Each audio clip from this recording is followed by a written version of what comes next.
Hola a todos! Aujourd'hui, on va parler du drapeau de la communauté de Madrid. On va voir pourquoi il comporte 7 étoiles. On va parler de son rapport avec l'ours des armoiries de la ville et du lien qu'il entretient avec un ancien astrologue mort qui s'appelle le Madrilène.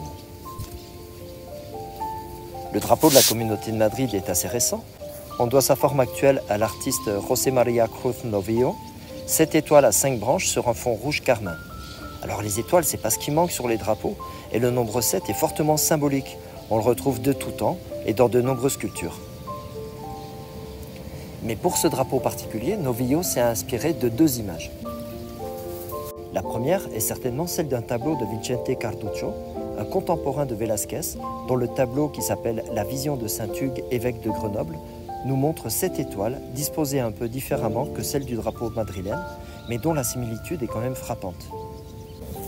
C'est une œuvre qu'on peut voir au musée du Prado de Madrid qui raconte le rêve de l'évêque Saint-Hugues dans lequel il voit une bannière avec 7 étoiles qu'il interprète être Saint Bruno et ses 6 disciples.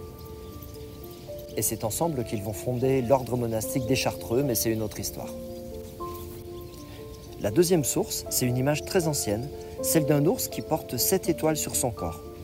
On dit que c'est lors de la bataille qui va opposer en 1211 Alphonse VIII à la taïfa de Murcie que va être vu pour la première fois un écusson avec cet ours étoilé. Alors plusieurs explications ont été données, mais celle qu'on retient en général est que cet ours représente la grande ourse et les étoiles qui la composent. Elles sont d'ailleurs représentées sur le corps de l'ours, un peu comme on pouvait les voir dans le ciel de Madrid de l'époque, qui était encore pur.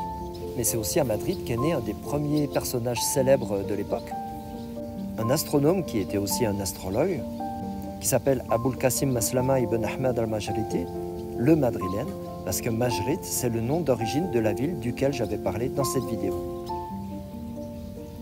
Alors pour ne pas relancer la guéguerre entre les arabophones et les berbérophones, comme ça avait été le cas dans les commentaires de cette dernière vidéo, on ne va pas chercher ces origines ethniques sur lesquelles les sources de toute façon sont très minces, et je considère par ailleurs que c'est un débat stérile. C'est une obsession contemporaine de vouloir classer les morts dans des catégories ethniques, parce que les populations étaient métissées, elles parlaient plusieurs langues et en général s'identifiaient au groupe de leur religion.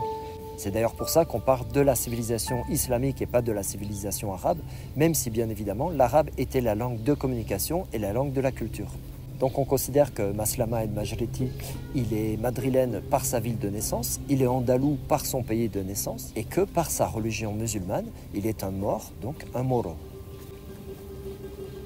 Maslama el-Majriti est né à Madrid au milieu des années 950, mais il a surtout vécu à Cordoue, où il a étudié. Il était un astronome reconnu et influent, mais aussi un chimiste et un mathématicien. Saïd al-Andalousi disait de lui que c'était le meilleur astronome et mathématicien d'Al-Andalus, et Ibn Khaldoun parle de lui dans sa Muqaddimah.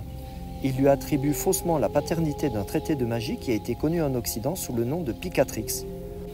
On lui attribue aussi la création d'une université d'astronomie à Madrid, ce qui reste à prouver, et certains ont même avancé que dans la Madrid médiévale, on trouvait 7 universités et que ce chiffre aurait un lien avec les 7 étoiles du drapeau de Madrid.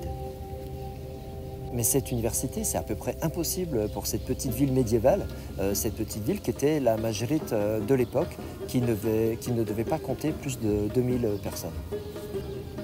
Maslama, c'était un scientifique important des sciences de l'époque et son influence va durer des siècles. Aujourd'hui, une exoplanète porte son nom, mais dans sa ville de naissance, il est quasiment inconnu. On trouve une minuscule place qui porte son nom près de l'ambassade du Maroc à Madrid, mais il semblerait que même les gens du coin ne connaissent pas son histoire. En tout cas, sa renommée en tant qu'astronome dans la région pendant des siècles a certainement joué un rôle dans le choix des étoiles de ce drapeau. Les musulmans, entre le 9e et le 14e siècle, ont joué un rôle important dans l'astronomie, comme dans les autres sciences d'ailleurs. La Grande Ourse était connue bien avant eux, mais les 7 étoiles de cette constellation portent toutes des noms arabes, notamment Débé, qui vient de l'arabe Dar ad-Dub al-Akbar, qui signifie l'arrière de la Grande Ourse.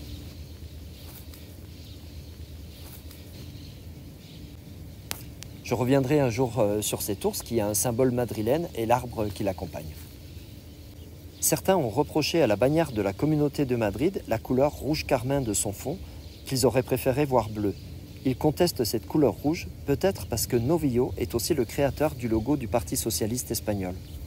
Pourtant, le rouge est depuis longtemps associé à la Castille, un rouge qu'on dit carmesí en espagnol, qui a donné le français cramoisi, mais qui est un mot qui a beaucoup voyagé. On arrive à le tracer jusque dans le persan kirmist, c'est un mot cousin du sanskrit qui signifie vert ou asticot, parce que cette couleur était obtenue par la réduction en poudre d'un insecte séché, un parasite du chêne kermès. Et comme souvent, c'est un mot arabe, le mot kermis, qui va servir d'intermédiaire entre les mondes indo-iraniens et l'Occident, un mot qui va aussi donner le français carmin. Et plus tard, les Espagnols ramèneront du Mexique un insecte similaire qui servira à produire le rouge cochenille, un colorant toujours très utilisé aujourd'hui, aussi parce qu'il est moins cher. Bref, c'est un grand écart que je vous propose aujourd'hui de faire ce lien entre cette bannière contemporaine et de l'influence de cet astronome Maslama dans la région castillane depuis le Xe siècle. Une influence oubliée dans le Madrid contemporain, mais qui persiste dans cette présence des étoiles sur le drapeau madrilène, sur les écussons, sur les blasons, et sous une forme un petit peu cachée, dans la présence de cet ours de la Puerta del Sol. Voilà, merci d'avoir suivi cette vidéo, merci de la partager, de la commenter, de vous abonner à ma chaîne si ce n'est pas encore fait, de regarder les vidéos précédentes qui parlent de Madrid si ça vous intéresse, et puis on se retrouve très bientôt pour un tout autre sujet. Hasta luego.